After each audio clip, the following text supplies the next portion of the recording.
Good evening, everyone. I'm Eric Shan, a Public Safety Commissioner. Thank you for joining us tonight and welcome. Tonight is the second in our four-part Public Safety Forum series, and I am so excited to have a wonderful panel of block leaders with us tonight. But before we turn it over to them, I wanted to introduce Laura Lee, who is Cupertino's Community Relations Coordinator and who will be moderating the panel tonight. So, Laura? Great. Thank you. Thank you for having us. Again, my name is Laura DeMondon Lee, and I'm the Block Leader Coordinator for the City of Cupertino. So on behalf of the block leaders, I'd like to thank the Public Safety Commission for inviting us this evening to share the block leaders' tireless and much needed work in the community. They have truly been the heart of the community, and for 18 years, they have helped to develop trust and friendships in the neighborhoods, and they've also become valuable resources in the community. Our block leaders volunteer their time, and what they've done is they acquaint neighbors and they organize activities that really help to improve safety and communication in the neighborhoods. We have about 380 block leaders in Cupertino, and which we guess is about 30% of Cupertino. And what we'd like to do is cover, all of Cupertino and have a block leader on each street and in each neighborhood. And after hearing tonight's program, you too may be interested in becoming a block leader. So before I invite the panelists to share more about what they've done in the community, I'd love to be able to share their photos and some of the activities that they've led.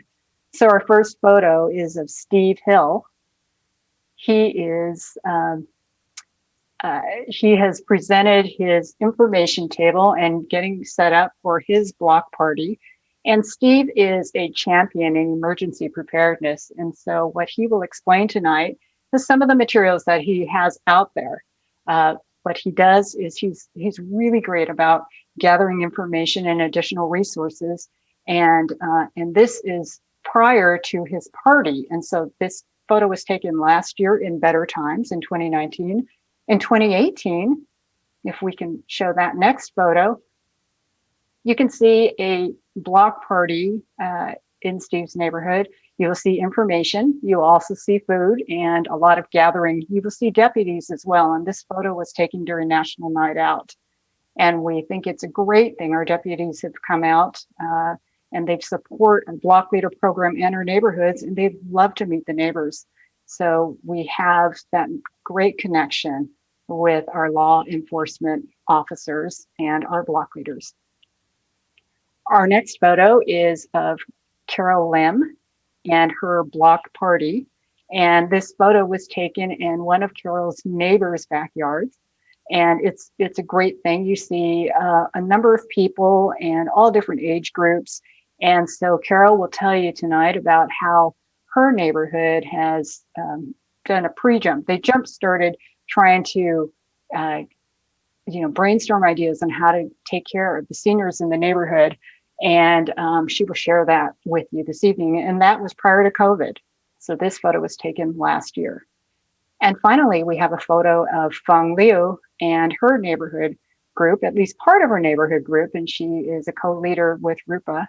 And her neighborhood gathers at a local park.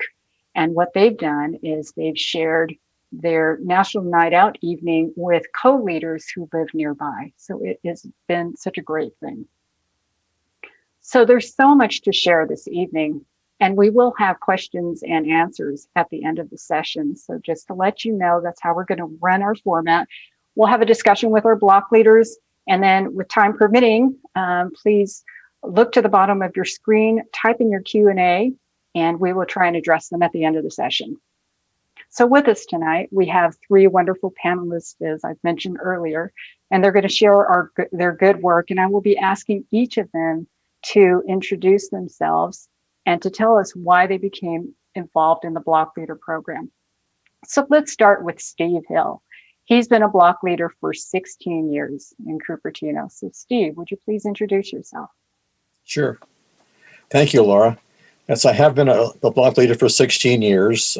In addition, I've been a member of the CARES and CERT organizations. So those are also community volunteer positions involved with public safety and emergency preparedness. And then 4 years ago, we got Neighborhood Watch into our neighborhood. Again, emphasis on public safety. And so that's been my approach to being a block leader, is watching out for the neighborhood and helping keep them safe, and also just aware of what they need to do to prepare for any emergencies. Great. Thank you so much for coming this evening. Carol. Thanks, Laura. I actually got involved with the block leader program when my house got burglarized. And I was looking into Neighborhood Watch and ended up reading about the block leader program. And at the time, we actually already had a block leader. And I simply asked her if I could join forces with her. And my goal really at the time was just to help with the communication in the neighborhood, as well as getting to know more people. Okay, great. Thank you, Carol. And Carol, you've been a member for about 6 years now, so thank you for your service. Next, we have Fang, who's been a block leader for 4 years. Fang. Hi, I'm Fang Liu, and I'm one of the 2 block leaders of Donegal Drive. My co-lead is Rupa Raman, and she's not been able to join us today, so I'm here also representing Rupa. How did we get started on this? A few years ago, there were several burglaries on ours and also neighboring streets. And Rupa and I really witnessed the impact of these events on our neighbors. And we talked about it, and we felt like we should do something. So we explored some possibilities, and we found like city offers the Neighborhood Watch and the block leaders programs. And so we joined those programs and organized the neighbors. Just one quick word about co-leading. We would like to, help people to consider join the program. Co-lead will have more ideas. You have 2 people, and also more support and flexibility. You support each other and more fun. And also we work very closely with another leader on next street, leads. Her name is Trini McCoran, and she has more experience with the block leader program, and it has been a really great experience working with her. Okay, great. Thank you so much. And as you've heard, safety and communication is woven throughout each of their experiences, and we're going to hear more. So looking forward to that. So thank you so much for sharing that. It's been particularly difficult during this COVID pandemic, and we've needed support of our neighbors. It's been really critical to be able to connect. And so what I'd like to do is ask each of you how the neighborhoods have been helping neighbors during this time and leading up to this time. And if I can, Carol, will you please lead off with this? Sure. Pre-COVID, we, the goal of the block leaders really were to get to know the neighbors and maybe have some fun while we're at it.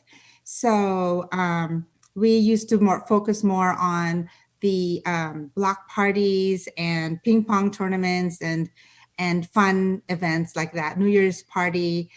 And but during that time, because we wanted to get to know each other and be able to contact each other, we had a Yahoo group with people's, the neighbors' names and phone numbers and addresses. And we would email each other if we saw somebody suspicious, or if somebody needed help, or any, important news for the neighborhood.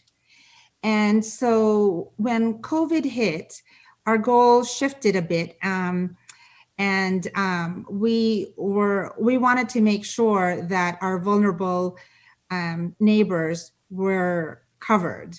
So what we did was myself and my co-block leader, Anu, and as well as another neighbor, Vikas, we organized a weekly meeting and invited a few other people to join our task force to go door to door we actually have sort of a big block because it's more than 4 blocks, which is Carmen Road, Scenic, Bellevue, Quinterno, and some on Janus.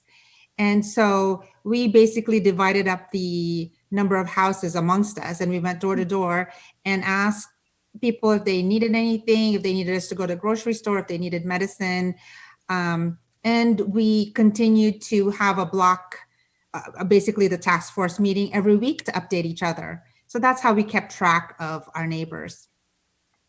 Wow, thank you so much.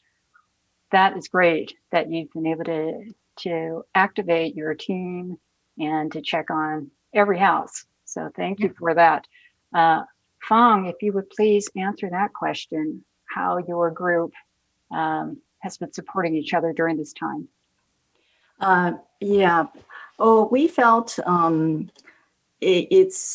for a program like this, it's we consider it's always a good feeling for people to feel connected with and also supported by the city as well as by the neighbors.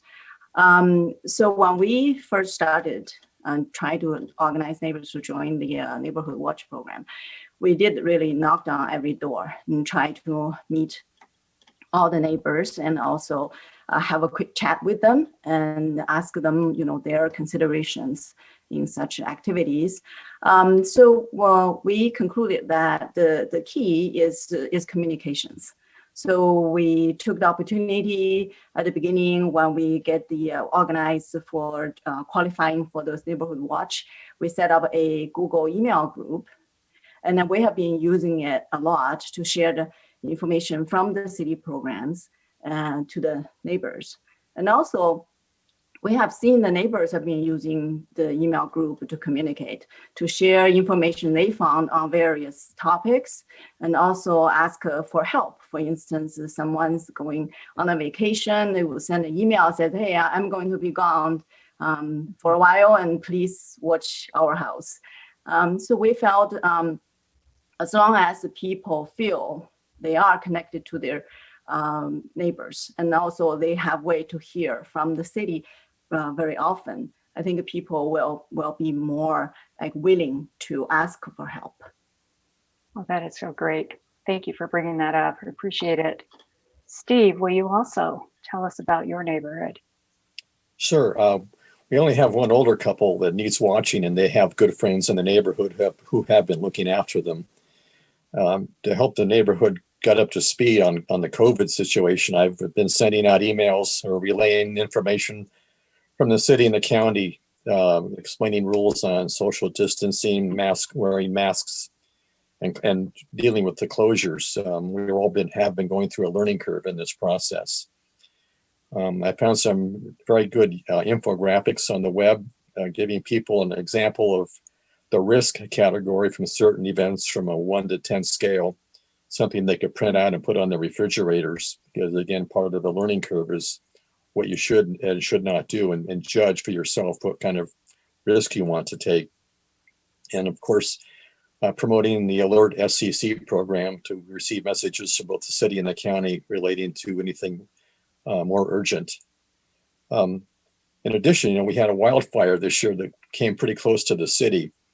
And I put out a lot of URLs, website information to neighbors so they could keep track of what's going on. And some of these came from Tom Chin, our emergency services coordinator. And there were websites that showed exactly where the fire line is, or heat sensing satellites were converted to maps that people could look at. And there's a site that shows the wind pattern in Cupertino, another site that shows the air quality in Cupertino. So people are able to find out information directly that affects them and not just a broad region.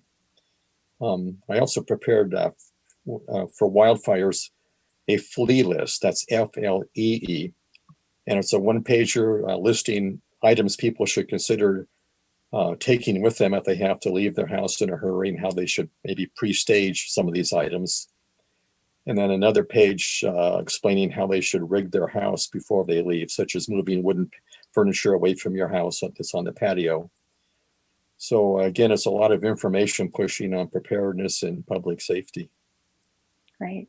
Thank you so much. I appreciate it. Those resources are invaluable.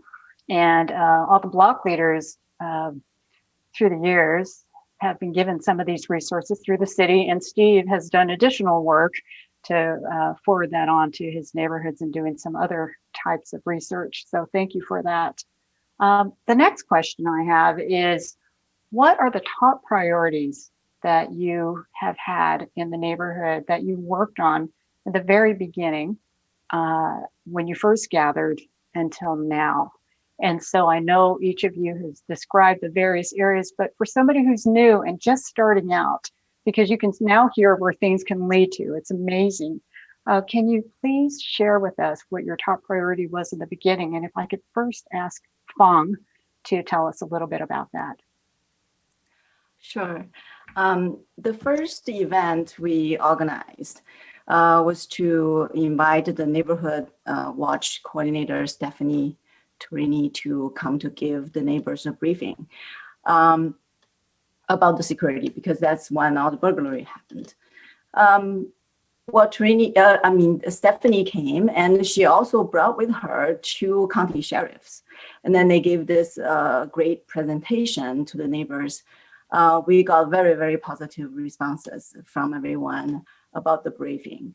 And that initial success and also helped us to convince the neighbors, let's try to get connected. Let's share the emails. So that was a very, very good start. I will have to say, actually from the past few years, we felt like the support we got from the city programs, like Laura here and also Stephanie and also their staff, and also the program they set up, like quarterly meetings and also regular emails, that kind of thing, was really very important. That helped us, and also the neighbors felt we're connected with the city. And also when we organize any activities like National Night Out, we always get a lot of support from the city programs. So more lately, we kind of felt like we set up a goal. We will try to organize 1 or 2 events per year, and mostly covers the safety, security related talks, briefings, and find opportunities to have some party-like activity for the neighbors to connect. So the last year and the year before, we organized 2 parties for the National Night Out, and it was a great experience. Okay, great, thank you. Carol, will you please answer that question as well? Sure. I think for me, building a community was really important, as well as having fun. And secondly, being there to help when needed, especially with our vulnerable neighbors. And a couple of examples with regards to building a community and having fun. One example I have is we have a wonderful postman named John, who everybody loves. And so for his birthday, I organized a surprise party for him for his birthday week, and just sent an email to the Yahoo group and asked everybody to participate if they'd like, by just making him feel special for that week, and also forwarding that email to neighbors in other streets who also know John. And so it was just, a wonderful week. I put my car out, it had a big poster that says "Happy Birthday, John," with drawings from my kids with balloons, etc. And the neighbors greeted him with chocolates and ice cream bars and gift cards and, big hugs. So that was, really fun. And the other piece is just letting the neighbors know that they're not alone and that we're there to help. And an example for that was actually very recent during the pandemic. There was a senior lady who happened to be wandering our streets and was lost, and asked one of the neighbors to help her get back to her home. And because this neighbor knew me, he walked her down to my house and knocked on my door and asked if I could help. And the issue was this lady knew her name, but that was it. She knew she lived in a senior facility, but didn't know which facility that was. So I I called Sunnyview and I called another senior home, but they didn't know who she was. And so because of the block leader programs meetings where I met the sheriffs, I called 911 and I felt very comfortable in asking them for their help in helping me get this lady home. So they came right away, 3 cars. And apparently the senior home, which I didn't think of, but they had already reported her loss and they'd been looking for her. So they were really quite happy to find her. And myself and the neighbor were happy to have been able to help. Okay, great. Thank you so much. Thanks for bringing up the meetings as well. The block leaders meet about 4 times a year in better times. We have our quarterly meetings. And so that's the meeting that Kara was referring to, and when she's met the actual Captain Urena from our West Side station. And so the block leaders have met over a variety of things, a variety of topics, and the sheriffs come out annually to visit with us and give us updates. We've also had meetings on how to help senior neighbors. We've had recently a meeting on wildfires and preparedness. And we've also delved down into some other areas in city programs and projects. So thanks for bringing that up. Steve, if I can please ask you what your priorities were in the neighborhood when you first began and where they are now. Sure. Thanks, Laura. I started out as a member of the CERT program, this Community Emergency Response Team. In that program, I learned the realities of an earthquake. Citizens will be on their own for about 3 days before local governments and the federal government can really start to ramp up and give us help. And I realized I needed to get my entire block organized and aware of this so they could all be prepared, because when a quake hits, we're all going to be very tightly knit as neighbors, looking for things like water or generators and so forth. And so I had organized a block leader program, or got signed up so I could spread the word to my neighbors about how to prepare for a quake and then what we do after it happens. Okay, great. Thank you so much, Steve. And I'm going to stay with you right now for the next question. How do you stay connected and engage with your neighbors, and how do you continue that trust and to build trust with your neighbors? Well, we have, as other block leaders, we have our annual block leader party, potluck, where nobody goes home hungry. And we also have the National Night Out program, where people get to meet with deputies and hear more about public safety and how to, take precautions they can take to make their homes less attractive to burglars. And I'm also a resource to help if people are looking to handle an issue. I had our neighbor come up recently, concerned about how she can react or get other neighbors organized to resist or protest the possible closure of Lincoln School in our neighborhood. And her comment was, "You always are looking out for us." And that's what prompted her to come down and ask for help. That's so great. And Steve, I'm going to throw this one in. I know you mentioned a while back about food at one of your block parties. You recall that? You were talking about the types of food that bring people in. And so brownies? Yeah. Brownies, desserts. Yes. We always have goodies at National Night Out. That's people go home with a snack as well. Okay. Yes. Great. I remember that. Fang, will you please tell us how you keep your neighbors engaged and connected? We besides the usual, when you're on the street, take a walk and you meet your neighbors, you always try to take the opportunity to stop and chat up with them a little bit. And especially when people are during the summer vacation time and people will leave for prolonged time, and then we try to help out and to assure people like we're all going to keep an eye on the streets. The emails, like we try to keep in touch with people regularly. And also another thing we felt is that with the neighborhood organization is the more the merrier, and also the safer for the streets kind of situation. So when we organize activities, we try to expand to the neighboring street. Like for instance, last year's National Night Out, we invited the neighboring streets, the Prospect, Barnhart, Galway, to join us at the Hoover Park.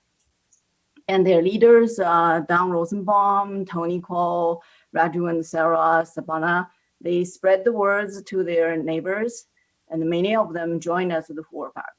And that day, the city program staff, like Laura, Stephanie, and other staffers, and also the fire department drove out their fire trucks, and the sheriffs have their cars going around, and they all came by to greet the neighbors. And that was a blast. That was people were very happy to have that experience. So we felt like we wanted to keep going with this type of events. Of course, now is the COVID time, but hopefully the time will come again. We'll be able to, have some activities like that. Thank you. And boy, are we looking forward to the next time we can get together.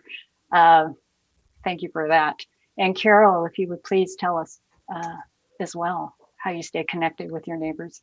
Yeah, so for me, it's easy to stay connected with the neighbors. Even during the pandemic, my dog needs to be walked twice a day. So I walk her in the morning and see the neighbors and again in the evening.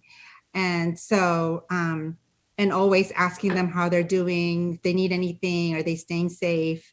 How's their family doing? And, because of that, because I'm always out, and I feel like the neighbors I think more neighbors are also feel like they can come out and talk to their neighbors.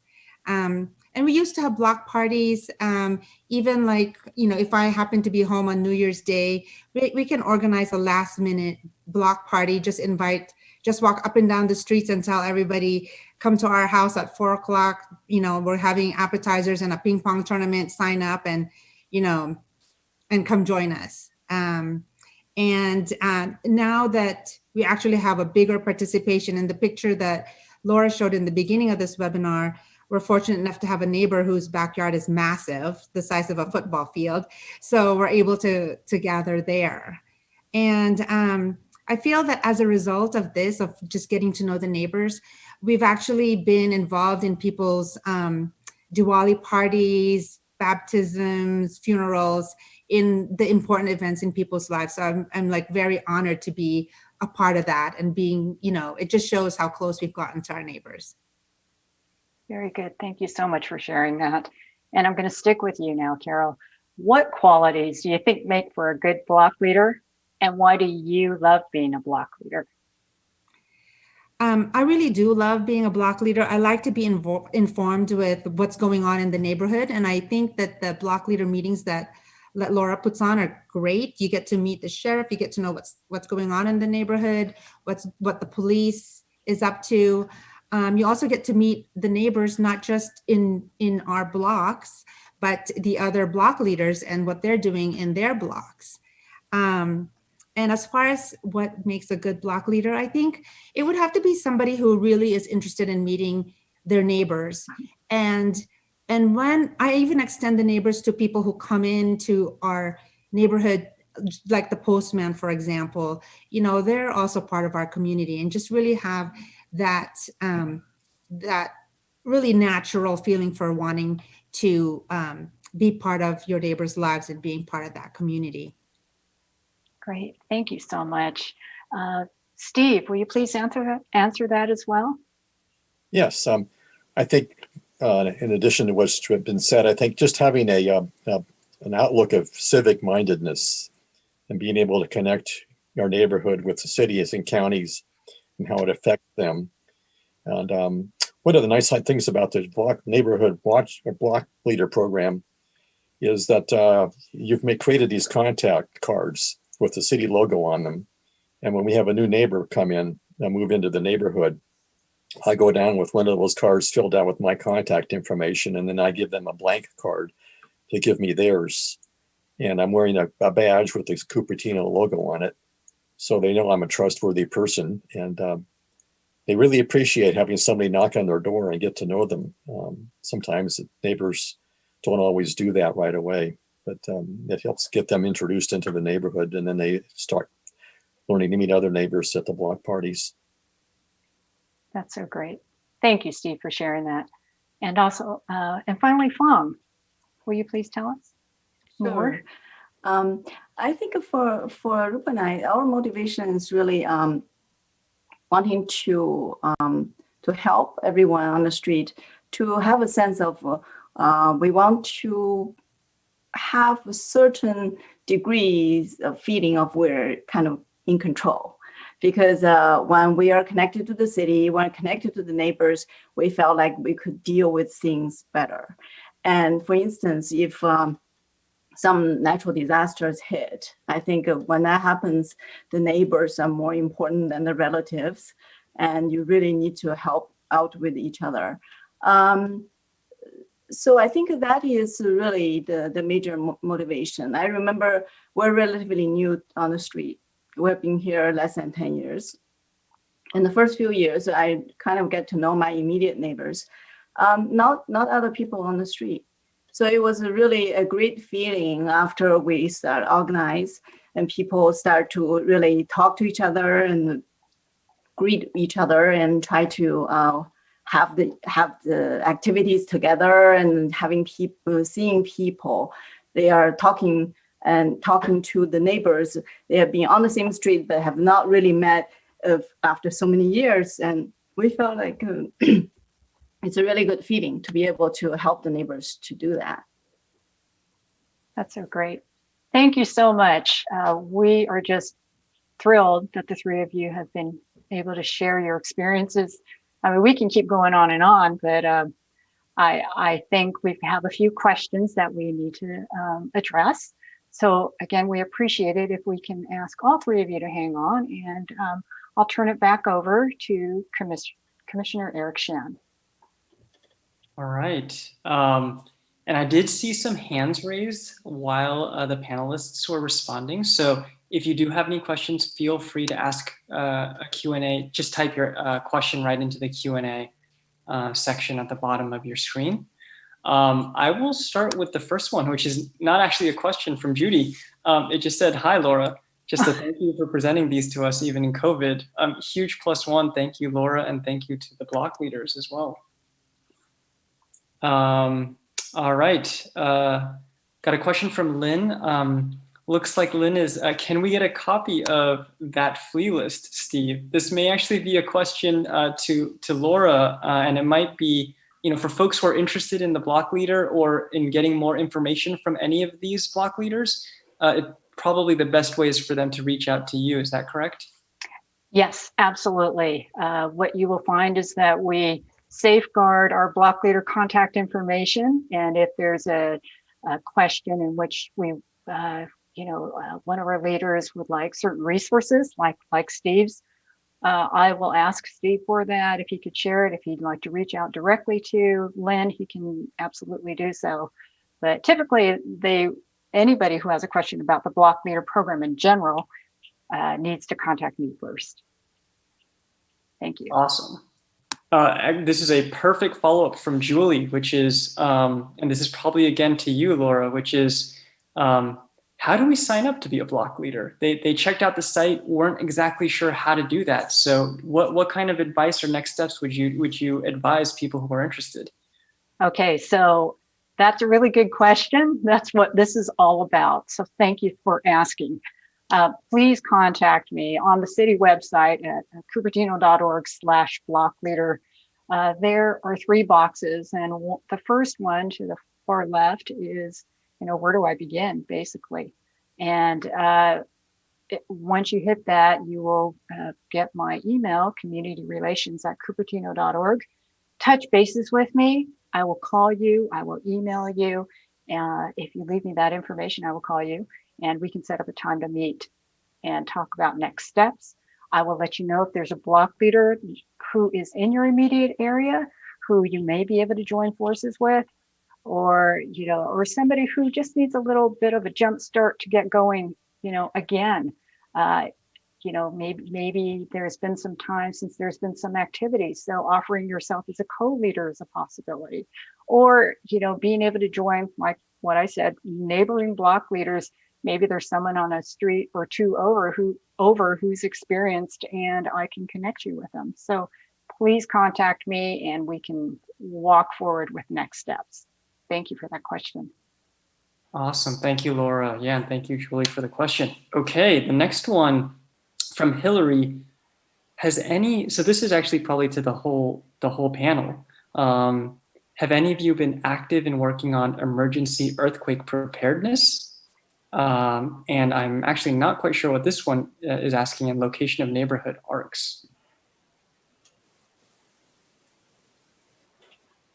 Okay, how about Steve? Steve, would you be able to answer this for Hillary, please?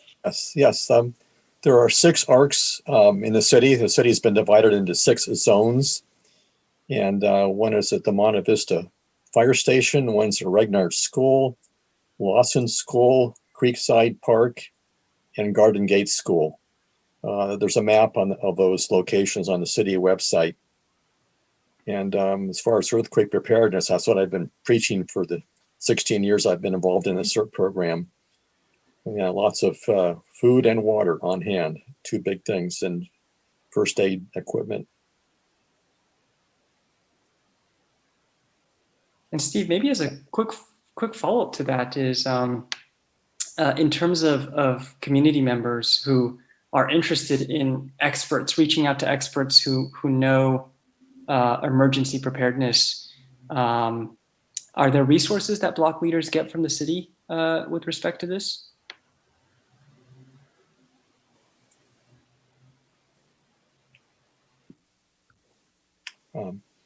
Well, yes, I get that from the CERT program, and also CARES, the emergency radio program.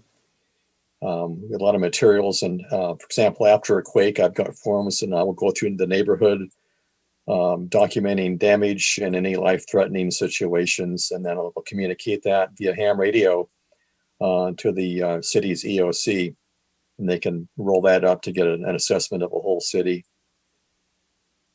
So you have to join their CERT program. They can get a lot of information about emergency prep for earthquakes and other natural disasters. Awesome. May I add a little to that too, Eric? Yeah. Just to let our viewers know that the block leaders are informed of the Office of Emergency Services and all the different programs in the neighborhood and as individuals. And so we've, over the years, provided information about CERT, about preparedness at home. Personal emergency preparedness is what it's called, and any other drills in the neighborhood if they're interested. So absolutely, as Steve said, to be able to contact the CERT program, you can learn more that way, or ask me and I'll feed you off into that direction in preparedness. Thank you. Awesome. Thank you, Steve and Laura. And looks like what might be our last question tonight, and we'll have you, Laura, maybe answer this, is how many block leaders in total do we have so far? How can I find out who's the block leader for my neighborhood? Great question, Stuart. Okay, so thank you again for that question. And it's really a great way to end this. We have about 380 block leaders in Cupertino. This program has been going strong for 18 years. And the strength is in the leadership itself, because each one of these leaders are so passionate about what they do and compassionate in their work. They love to be able to help others. They love to be able to connect each other, connect neighbors, because it's a feel-good, safe feeling when you're at home. I mean, let's be honest. I mean, that's how it works, right? Especially in these trying times. So thank you so much for the efforts that our block leaders have shown over the years. Again, 380. And how do you find out who the block leader is in your neighborhood? You contact me, and I will locate somebody who is currently leading the neighborhood. Or if we have a hole in that area, we can talk about next steps if you're interested and what can be done. And hopefully with this forum tonight and hearing all these experiences, you'd be you have different ideas on how to move forward. It's a great thing. I can't be happier enough to and prouder for these efforts that these block leaders have shown over the years. They continue to remind us how important it is to stay connected and to lean on each other, especially during these times in a disaster or, when things are uncertain. And it's the smiling, walking in the neighborhood, walking your dog, saying hello to neighbors, looking up, that's where it begins. So thank you so much for having us here tonight. We appreciate it. Thank you, Steve, Carol, and Fang. Thank you again for the commission, and we look forward to the next time. Thank you.